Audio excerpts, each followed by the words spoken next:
இந்த பிரபஞ்சம் எப்படி இயங்குது, இயற்பியல் விதிகள் எப்படி மனித உணர்வுகளோட தொடர்பு கொண்டிருக்கு, எல்லாத்துக்கும் மேலா ஒரு மனுஷனா நீங்க யார் அப்படிங்கறத விளக்குற ஒரு முழுமையான செயல்பாட்டு கையேடு, அதாவது ஒரு இன்ஸ்ட்ரக்ஷன் மேனுவல் இந்த உலகத்துல இருக்குன்னு நான் சொன்னா நீங்க நம்புவீங்களா?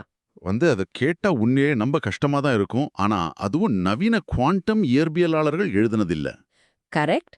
பல வருஷங்களுக்கு முன்னாடி எழுதப்பட்ட சில பழமையான தமிழ் வரிகளுக்குள்ள அந்த மாபெரும் ரகசியம் ஒளிஞ்சிருக்கு அப்படிங்கறதான் எவ்ளோ பெரிய ஆச்சரியம். கண்டிப்பா. அந்த ஆச்சரியம் தான் இன்னைக்கு நம்மள இங்க கொண்டு வந்து சேர்த்திருக்கு. மேலோட்டமா பார்த்தா, அவை வெறும் கவிதை வரிகளாவோ, தத்துவங்களாவோ மட்டும்தான் தோணும். ஹம். ஆமா, ஆனா அந்த வார்த்தைகளுக்கு பின்னால இருக்கிற அறிவியலையும் இயற்கையோட வடிவமைப்பையும் ஆழமா தோண்டி பார்க்கும்போது அவை ஒட்டுமொத்த பிரபஞ்சத்தோட ரகசிய குறியீடுகள் அப்படிங்கிறது நமக்கு புரிய வரும். எக்ஸாக்ட்லி. அந்த ரகசிய குறியீடுகளை உடைக்கிறது தான் இந்த ஆழ்ந்த அலசலோட நோக்கமே. இந்த அலசலுக்கு உங்களை ரொம்ப உற்சாகமா வரவேற்கிறேன். இன்னைக்கு நாம எடுத்துக்கிட்ட தரவு அருட்பெருஞ்சோதி அகவல்ல ஒளிர்ந்த ரகசிய தத்துவ படிக்கட்டுகள் அப்படிங்கிற தலைப்புல இருக்கிற 228 முதல் 231 வரையிலான மூலக்குறிப்புகள். இத நாம வெறும் தத்துவமா மட்டும் சுருக்கிடக்கூடாது. இது உங்களுக்கான, அதாவது உங்க வாழ்வியலுக்கான ஒரு மாபெரும் ப்ளூ பிரிண்ட். ஆமா, சரி. இத நாம விரிவாக பார்ப்போம். முதல் வரியே ரொம்ப ஆழமா ஆனா கொஞ்சம் குழப்பமா தான் தொடங்குது. தீயினிற் பக்குவம் அருட்பெருஞ்சோதி, சேர்குணம் இயற்குணம் அருட்பெருஞ்சோதி, அப்புறம் தீயிடை உருக்கியல் அருட்பெருஞ்சோதி. ஒரு நிமிஷம் இருங்க. எடுத்த உடனேயே ஏன் நெருப்ப ஒரு குறியீடா பயன்படுத்தணும்? எனக்கு நெருப்பு அப்படின்னாலே அழிவு தானே நினைவுக்கு வருது. ஒரு விறகு கட்டைய நெருப்புல போட்டா அது சாம்பல் ஆயிடும். அதோட இயல்பான தன்மையே அழிஞ்சு போகுது இல்லையா? இது ஒரு மிகச்சரியான கேள்வி. நெருப்ப பத்தி பொதுவா நமக்கு இருக்கிற பார்வை அதுதான். நாம நெருப்ப ஒரு முடிவா, ஒரு அழிவா தான் பாக்குறோம். பின் எப்படி நெருப்பு ஒரு பிரபஞ்ச ஆற்றலோட தொடக்க புள்ளியா இருக்க முடியும்? இப்போ இயற்கையோட பார்வையில பாத்தீங்கன்னா, நெருப்புங்கிறது அழிவு கிடையாது. அது ஒரு உருமாற்றம், அதாவது டிரான்ஸ்ஃபர்மேஷன். நீங்க சொன்ன அந்த விறகு கட்ட சாம்பல் ஆகிறது கூட ஒரு வேதியியல் உருமாற்றம் தான். ஓஹோ. ஆனா இந்த வரிகள்ல சொல்லப்படுற தீநீர் பக்குவம் அப்படிங்கிறது இன்னும் ஆழமானது. ஒரு பொருளை அழிக்கிறதுக்காக இல்லாம அதை அடுத்த கிட்டத்துக்கு எடுத்துட்டு போறதுக்காக நடக்கிற ஒரு பக்குவப்படுத்துதல் அது. ஓ, அப்போ இது பொருட்களை வலிமையாக்குற ஒரு செயல்முறைன்னு சொல்றீங்க? இத ஒரு ஒப்புமையோட பொருத்தி பார்க்க தோணுது. நான் சொல்லலாமா? சொல்லுங்க, கண்டிப்பா. இப்போ என்கிட்ட களிமண்ணால செஞ்ச ஒரு பச்சைப்பானை இருக்குன்னு வச்சுப்போம். அதோட இயல்பு என்ன? அது மண். ஆமா, வெறும் மண்ணு தான். அதுல நான் தண்ணிய ஊத்துனா அந்த பானை கரைஞ்சு திரும்பவும் சேராயிடும். ஒரு பானையா அதோட நோக்கம் அங்க தோத்து போகுது. ஆனா அதே களிமண் பானைய நான் சூளையில வச்சு நெருப்புல காட்டி சுடும்போது அது வெந்து இறுகி உறுதியான பானையா மாறுது. இப்போ அதுல தண்ணிய ஊத்துனா அது தாங்கும். மிகச்சரியா சொன்னீங்க. அந்த பானை நெருப்ப கடக்கும்போது என்ன நடக்குதுன்னு பாருங்க. அதுலதான் அந்த சேர்க்குணம் இயற்குணம் அப்படிங்கிற வரியோட சூட்சுமா இருக்கு. அப்படியா? அது எப்படி? அதாவது நெருப்பு அந்த பானையோட இயற்குணத்தை, அது களிமண் அப்படிங்கிற அடிப்படை உண்மையை மாத்தல. அது இன்னமும் மண்ணு தான். ஆனா நெருப்புல வெந்ததுக்கு அப்புறம் தண்ணிய தேக்கி வச்சுக்கிற ஒரு புது பண்பு, ஒரு சேர்க்குணம் அதுக்கு வந்துடுது. வாவ். அப்போ தீயிடை இருக்கியல் அப்படிங்கறதும் இதே மாதிரி ஒரு விஷயம் தானா? பூமியிலிருந்து வெட்டி எடுக்கப்படுற தங்கம் பலவிதமான மாசுகளோட இருக்கும். அத நெருப்புல வச்சு உருக்கும்போது அழுக்கெல்லாம் எரிஞ்சு சுத்தமான தங்கம் மிஞ்சும், அதுவா? ஆமா, அதேதான். இது வெறும் பௌதீக உலகத்துக்கு மட்டும் இல்ல. இது உங்களோட மனசுக்கும் ஒட்டுமொத்த மனித குலத்துக்கும் பொருந்துற ஒரு மாபெரும் தத்துவம். கொஞ்சம் விளக்கமா சொல்ல முடியுமா? அந்த அருட்பெருஞ்சோதி அப்படிங்கிற பிரபஞ்ச மகா ஆற்றல் ஒரு மாபெரும் நெருப்பு மாதிரி செயல்படுது. இது உங்களை அழிக்க நினைக்கிற நெருப்பு இல்ல, உங்களை பக்குவப்படுத்துற நெருப்பு. நீங்க வாழ்க்கையில சந்திக்கிற கடினமான சூழ்நிலைகள், தோல்விகள், வலிகள் எல்லாமே உங்களை சுடுற நெருப்பு தான். ஆனா அது உங்களை எரிச்சு சாம்பலாக்குறதுக்கு பதிலா உங்ககிட்ட இருக்கிற தேவையற்ற அழுக்குகளை உருக்கி எடுத்துட்டு உங்களை ஒரு உறுதியான பக்குவமான மனிதனா உருமாத்துது. இத கேக்கும்போது வாழ்க்கையில நாம கடந்து வந்த பல இருண்ட காலகட்டங்கள் எல்லாமே நம்மள உருவாக்குற சூளைகள் தானா அப்படிங்கிற ஒரு பெரிய திறப்பு கிடைக்குது. ஆமா, அதுதான் உண்மை. சரி, நெருப்பு பொருட்களை மாத்துது, பக்குவப்படுத்துது அப்படிங்கறத புரிஞ்சுக்க முடியுது. ஆனா இங்கதான் விஷயம் ரொம்ப சுவாரஸ்யமா மாறுது. எப்படி? பக்குவப்படுத்தினதுக்கு அப்புறம் இந்த தத்துவ படிக்கட்டுகள் சட்டுன்னு வேறொரு தளத்துக்கு நகருது. ஆய்ப்பல வகுத்த அருட்பெருஞ்சோதி, சிறப்பியல் பொதுவியல் அருட்பெருஞ்சோதி, ஆயிர வகுத்த அருட்பெருஞ்சோதி. நான் இங்க நேயர்கள் சார்பா ஒரு வாதத்தை முன்வைக்க விரும்புறேன். சொல்லுங்க, என்ன வாதம் அது? இயற்கை அப்படிங்கிறது ஒரு காடு மாதிரி, ஒரு கட்டற்ற சுதந்திரம் கொண்ட அமைப்பு. அதுல ஏன் எல்லாத்தையும் சிறப்பியல், பொதுவியல்னு தரம் பிரிக்கணும்? இந்த பிரபஞ்சம் என்ன ஒரு மாபெரும் கார்ப்பரேட் எக்ஸல் ஷீட்டா?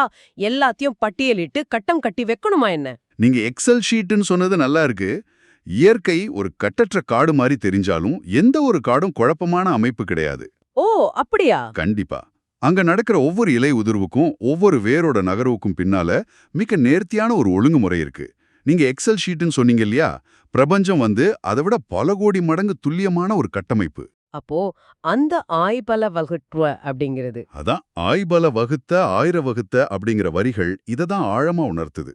அறிவை வச்சு பலதையும் ஆராய்ந்து பகுத்து ஒரு கட்டமைப்புக்குள்ள வைக்கிறது தான் பிரபஞ்சத்தோட அடிப்படை நீதி. இதை இன்னும் கொஞ்சம் அறிவியல் பூர்வமாவோ இல்ல நம்மளோட நேரடியா தொடர்பு படுற மாதிரியோ விளக்க முடியுமா? சிறப்பியல் பொதுவியல்னா நிஜ வாழ்க்கையில என்ன? இப்போ மனிதர்களோட மரபணுவை, அதாவது டிஎன்ஏ எடுத்துப்போம். உங்களோட மரபணுவும் எனக்கு பின்னாடி ரோட்ல நடந்து போற ஒரு முன்பின் தெரியாத நபரோட மரபணுவும் 99.9% ஒண்ணுதான். நிஜமாவா? அவ்ளோ ஒற்றுமை இருக்கா? ஆமா, அந்த 99.9% ஒற்றுமை இருக்கிறதால தான் நாம் எல்லாம் மனிதர்கள். நமக்கு 2 கண் இருக்கு, இதயம் ஒரு குறிப்பிட்ட வகையில துடிக்குது, மூச்சு விடுறோம். இதுதான் பொதுவியல். இது எல்லா உயிர்களுக்கும் கொடுக்கப்பட்டிருக்கிற பொதுவான ஒரு அடித்தளம். ஆஹா. அப்போ அந்த மீதி இருக்கிற 0.1% அதுதான் உங்களுக்கான சிறப்பியல். அந்த மிகச்சிறிய 0.1% மாறுதல் தான் உங்க கைரேகையை தீர்மானிக்குது, உங்க குரல் வளைய தீர்மானிக்குது, உலகத்தை நீங்க பார்க்கிற கோணத்தை தீர்மானிக்குது. ஓஹோ! ஒருத்தரால ரொம்ப சிறப்பா பாட முடியுது, இன்னொருத்தரால எண்களோட விளையாட முடியுதுன்னா அதுக்கு காரணம் அந்த சிறப்பியல் தானா? எக்ஸாக்ட்லி. அருட்பெருஞ்சோதியோட ஆற்றல் இந்த உலகத்தை வடிவமைக்கும் போதே பொதுவான குணங்களை வச்சு ஒரு ஒற்றுமையையும் தனித்துவமான குணங்களை வச்சு பன்முகத்தன்மையையும் ஆயிர வகுத்து, அதாவது ரொம்ப துல்லியமா ஆராய்ந்து பிரிச்சு வச்சிருக்கு. இத நினைச்சு பார்க்கவே சிலிர்ப்பா இருக்கு. அதாவது உங்களை இந்த பிரபஞ்சம் உருவாக்கும் போதே மத்தவங்களோட இணைந்து வாழ்றதுக்கான பொதுவான இயல்புகளையும் கொடுத்திருக்கு. ஆமா, அதே நேரத்துல இந்த ஒட்டுமொத்த பிரபஞ்சத்துல உங்களுக்கு மட்டுமே சொந்தமான வேற யாருக்கும் இல்லாத ஒரு மாபெரும் தனித்துவத்தை உங்களுக்குள்ளேயே வச்சு பூட்டியிருக்கு. அது நீங்க கண்டுபிடிச்சு வெளிப்படுத்தணும், அப்படிதானே? மிகச்சரியா சொன்னீங்க. பொதுவியல் அப்படிங்கிறது நம்மள பிணைக்குது, சிறப்பியல் நம்மள தனித்து ஒளிர செய்யுது. இந்த ரெண்டோட சமநிலையிலனா ஒட்டுமொத்த பிரபஞ்சமும் இயங்கிட்டு இருக்கு. அருமை. இந்த சமநிலைய புரிஞ்சுகிட்டதுக்கு அப்புறம் அடுத்த வரிகளை படிக்கும்போது எனக்குள்ள ஒரு பெரிய ஆச்சரியம் காத்துட்டு இருந்தது. சொல்லப்போனா ஒரு சின்ன குழப்பமும் கூட. என்ன குழப்பம்? தீயியல் பல பல அருட்பெருஞ்சோதி, செரித்ததிர் பலவும் அருட்பெருஞ்சோதி, ஆயிர புரிந்த அருட்பெருஞ்சோதி, காற்றிடை எசையியல் அருட்பெருஞ்சோதி. இத பாருங்க, நெருப்போட பல தன்மைகளை பத்தி பேசிட்டே வராங்க. அதுல இருக்கிற செறிவான விஷயங்களையும் சொல்றாங்க. ஆனா சடன்ட்டு காற்றிடை எசையியல்னு காற்றுக்கு தாவறாங்க. நெருப்புல இருந்து காற்றுக்கு போறதோட பின்னணி என்ன? ஏன் இந்த திடீர் பாய்ச்சல்? இந்த இடத்துல தான் நாம கொஞ்சம் பின்னோக்கி பார்க்கணும். முந்தைய வரிகள்ல நாம நெருப்போட பக்குவத்தையும் குணங்களை வகைப்படுத்துறதையும் பார்த்தோம். ஆனா யோசிச்சு பாருங்க, ஒரு பானை பக்குவம் ஆயிடுச்சு, உங்க சிறப்பியல்புகள் தீர்மானிக்கப்பட்டுருச்சு. ஆமா. இவை எல்லாமே நிலையான தன்மைகள். ஆனா உங்களை சுத்தி இருக்கிற உலகம் நிலையானதா? இல்லையே. பிரபஞ்சம் அப்படிங்கிறது எப்போதுமே ஒரே இடத்துல தேங்கி நிக்கிற குளம் இல்ல, அது இடைவிடாம ஓடிட்டே இருக்கிற நதி. ஓ, அப்ப இயக்கம் பத்தி சொல்றீங்க. நான் இப்படி புரிஞ்சுக்கலாமா? ஒரு நவீன காரோட என்ஜினை கற்பனை செய்து பாருங்க. சொல்லுங்க. அந்த என்ஜினுக்குள்ள பெட்ரோல் எரிஞ்சு ஒரு நெருப்பு உருவாகி ஒரு மாபெரும் ஆற்றலை உருவாக்குது. அதுதான் தீயிநீர் பக்குவம். ஆனா அந்த என்ஜின் எவ்வளவு சக்தி வாய்ந்ததா இருந்தாலும் அந்த ஆற்றல் அங்கே தங்கியிருந்தா எந்த பயனும் இல்ல. கார் ஒரு அங்குலம் கூட நகராது. கரெக்ட். அந்த ஆற்றல் டிரான்ஸ்மிஷன் மூலமா சக்கரங்களுக்கு கடத்தப்பட்டு வண்டி முன்னோக்கி நகரணும். அந்த நகர்வு, அந்த ஆற்றலோட அசைவு தான் இந்த காற்றிடைய செயலா, காற்றின் இயக்கமா? மிக அற்புதமான ஒரு ஒப்பீடு. என்ஜினுக்குள்ள நடக்கிற எரிதல் எப்படி ஆற்றலை உருவாக்குதோ அது போலவே அதை எடுத்துட்டு போற அசைவு தான் காற்று. நெருப்பு ஒரு பொருளை உருக்கி பக்குவப்படுத்துது. ஆனா அந்த பக்குவமான அந்த ஆற்றலை இந்த பிரபஞ்சம் முழுவதும் கடத்துறது எது? காற்றுதான். ஆமா, காற்றிடை எசையல் அப்படிங்கிறது காத்துல இருக்கிற பௌதீக அசைவு மட்டும் இல்ல, இந்த ஒட்டுமொத்த பிரபஞ்சத்தோட ஓயாத இயக்கத்தையும் குறிக்குது. அசைவு இல்லைன்னா பிரபஞ்சத்துல எந்த ஒரு நிகழ்வும் நடக்காது. இது நம்ம நேர்களோட பொருத்தி பார்க்கும்போது ஒரு விஷயம் தெளிவா புரியுது. உங்களில் பலருக்கு சில நேரங்கள்ல உங்க வாழ்க்கையில நீங்க ஒரே இடத்துல தேங்கி போயிட்டதா ஒரு உணர்வு வரலாம். நிறைய பேருக்கு அந்த ஃபீலிங் இருக்கும். உங்களுக்குள்ள திறமை இருக்கலாம், உங்களுக்கான தனித்துவம் இருக்கலாம், ஆனா அதை வெளிப்படுத்த முடியாம தேங்கி இருக்கலாம். அங்க உங்களுக்கு தேவையானது அந்த காற்றிடை அசைவுதான். அதாவது உங்க ஆற்றல செயலாக்கமா மாத்துற இயக்கம்.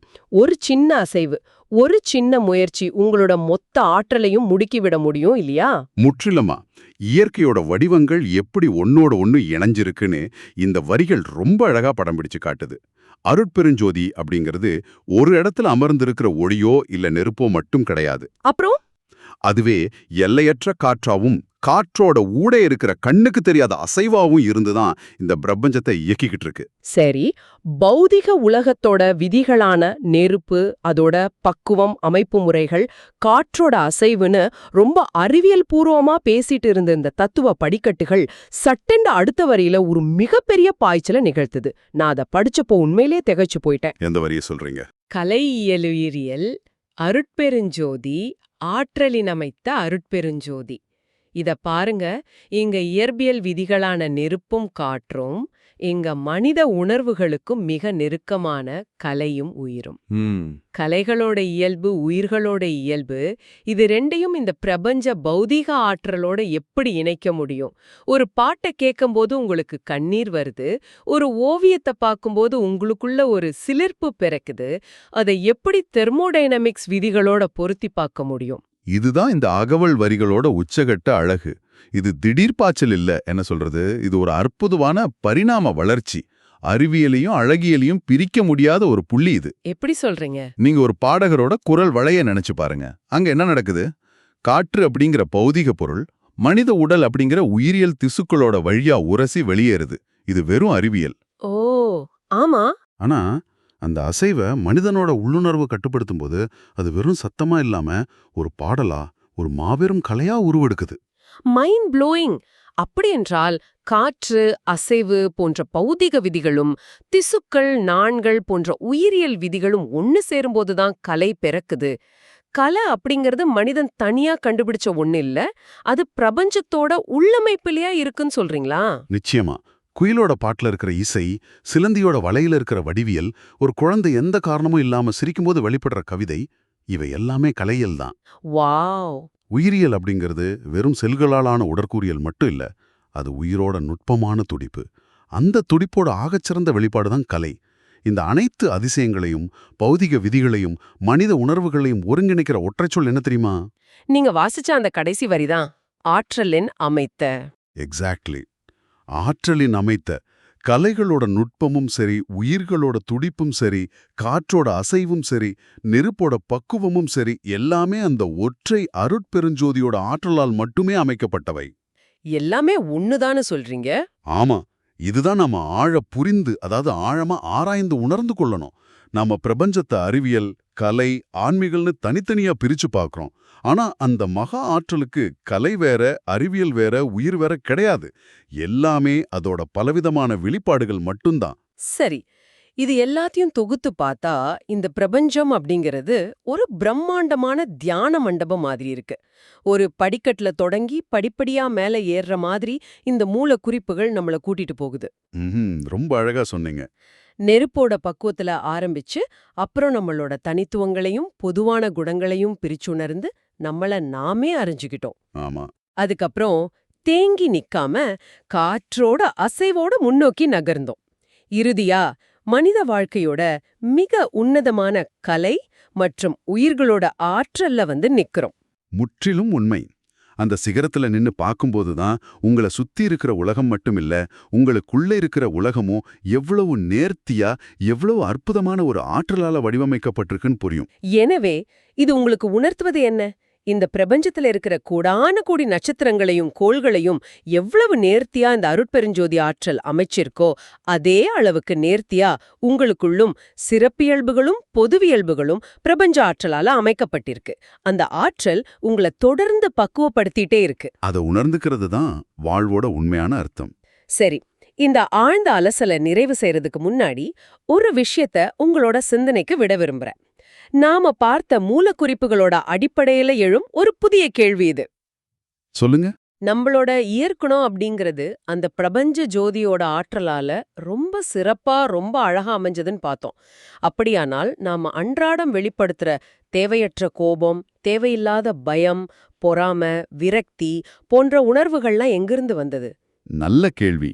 அது இயற்கையா நமக்கு கொடுக்கப்பட்டதா அல்லது இடையில நாம சமூகத்துக்கிட்ட இருந்தும் சூழ்நிலைகள்ல இருந்தும் எடுத்துக்கிட்ட வெறும் சேர்க்குணம் மட்டும்தானா?